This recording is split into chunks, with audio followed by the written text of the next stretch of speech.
Mekanisme pembayaran yang dilakukan oleh Perum Bulog utamanya terkait dengan impor bahan-bahan pangan, ini dilakukan setiap berapa lama Bu? Atau mungkin waktunya dalam time frame seperti apa? Oh, kita tergantung kita eksekusi impornya saja, Mbak. Misalnya kita punya izin impor katakanlah tahun ini 3,6 juta ton, itu nanti kita lihat waktu-waktunya kapan kita akan eksekusi gitu. Enggak kita langsung harus lakukan Mhm, seluruhnya 3,6 juta ton, kita akan bagi-bagi kontraknya. Kita akan lihat pergerakan harganya juga di pasar internasional juga. Nah, sekarang juga kita harus lihat juga dari sisi apakah sekarang masih dalam masa panen raya, ya kan? Kalau dalam panen raya tentunya kita nggak akan masukkan beras-beras impor tersebut mhm. gitu. Jadi kita akan lihat kondisi dan situasi. Oke, selain tadi Anda katakan bahwa komponen-komponen atau bahan pangan apa saja sih Bu yang sejauh ini paling banyak diimpor, utamanya bahan pangan di bawah penugasan Perum Bulog? Kalau sejauh ini yang ditugaskan oleh Perumbulok adalah beras, jagung dan sedikit kedelai. Mhm, beras, Seperti jagung, itu, dan Mbak. kedelai. Tapi kalau kita pantau juga harga beras kan saat ini masih di kategori tinggi, Bu. Seperti apa Anda melihatnya? Apalagi ada potensi lonjakan biaya impor bahan pangan, Bu. Ya, kita memang dalam melakukan pembelian itu ada batasan-batasan yang diberikan oleh pemerintah ya. Kita harus ada harga pembelian pemerintah. Nah, dari situ kita berangkat untuk melakukan pembeliannya seperti itu, Mbak. Kalau memang ternyata harganya memang di atas harga pembelian pemerintah, kita juga bisa melakukan secara komersil seperti itu. Sehingga yang akan kita lakukan saat ini adalah kita fokus selama masa panen raya ini untuk melakukan pengadaan beras dalam negeri baik dari konteks public service obligation maupun dari konteks komersil seperti Mhm. itu. Jadi memang fokus dalam pengadaan beras lokal. Tapi satu sisi biaya Mhm. penyerapan beras petani juga meningkat, Bu, karena harga gabah melonjak Ya, bahkan sudah di atas Rp5.000 per kilogram. Seperti apa tanggapan Anda? ya itu kalau memang harga gabahnya sudah di atas karena kan sekarang sudah ada relaksasi harga dari Bappenas ya. Kalau memang harganya di atas sudah di atas harga yang ditentukan oleh pemerintah tentunya kita bisa melakukannya dalam skema komersial seperti itu. Mhm. Kalau, tadi Anda katakan bahwa kan, Perum Bulog ini ada bahan pangan yang di bawah penugasan Perum Bulog. Tapi di satu sisi kalau kita berkaca pada harga, pangan tersebut di tingkat global, ini seperti apa sih Bu pergerakan harga atau mungkin lonjakan harganya sejauh ini? Kalau dari sisi harganya sih sekarang memang, kalau untuk beras ya, kalau untuk beras sekarang masih dalam, konteks, mereka turun ya ketika kemarin itu ada penutupan oleh India, tetapi sekarang harganya sudah, jauh lebih turun dibandingkan, awal-awal atau akhir tahun lalu gitu ya. Nah untuk kedepannya ini yang kita juga harus berhati-hati apakah ini nanti akan, bergerak naik kembali atau tidak gitu, seperti itu, Mbak. Mhm. Sejauh ini apakah sudah ada koordinasi atau kolaborasi dengan para pemangku kepentingan lain Bu untuk mengantisipasi, lonjakan pelemahan rupiah terhadap dolar Amerika Serikat Bu yang bahkan sudah menembus di atas 16.000?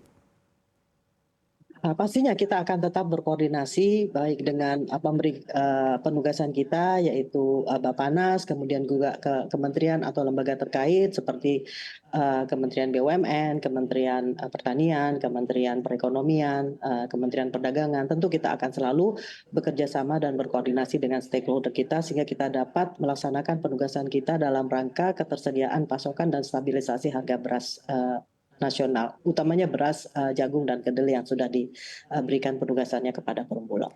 Apakah sejauh ini, sudah ada beberapa, strategi Bu yang akan dilakukan mungkin dalam jangka waktu pendek menengah, khususnya 1 sampai 3 bulan ke depan?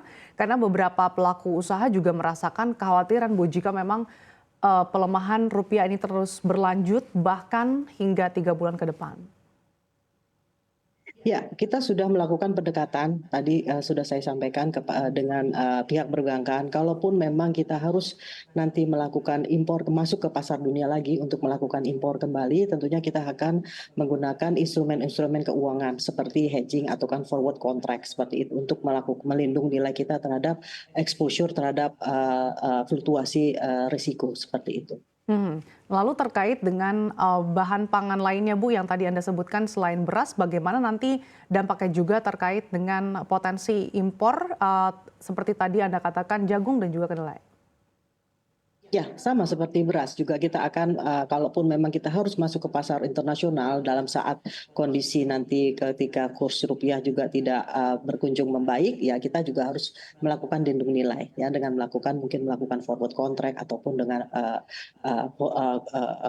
lindung nilai, instrumen-instrumen keuangan lainnya, seperti itu. Mhm. Sehingga kita sekarang juga sudah, melakukan approach dengan pihak perbankan, apa yang harus kita siapkan, apa yang kita harus lakukan untuk melaksanakan, hal-hal tersebut, demikian. Oke, pendekatannya sejauh mana Bu untuk, mendukung terutamanya terkait dengan, dari segi pembiayaan? Maksudnya pendekatannya? Yang tadi terkait dengan, Anda katakan jika nanti dilakukan hedging dan lainnya? Iya, kita tentunya, koordinasi dulu dengan perbankan, kemudian kita siapkan, standar prosedurnya seperti itu. Kan kita memang nanti menjadi objek daripada, pemeriksaan ya. Nanti kita siapkan semua prosedur-prosedurnya, aturan-aturannya, dan, instrumen-instrumen yang diperlukan, seperti itu. Mhm. Lalu bagaimana sejauh ini, upaya dari Perum Bulog untuk mengoptimalkan bisnis komersialnya untuk bisa mengkompensasi terkait dengan bahan-bahan pangan yang sejauh ini, impor di bawah penugasan Perum Bulog?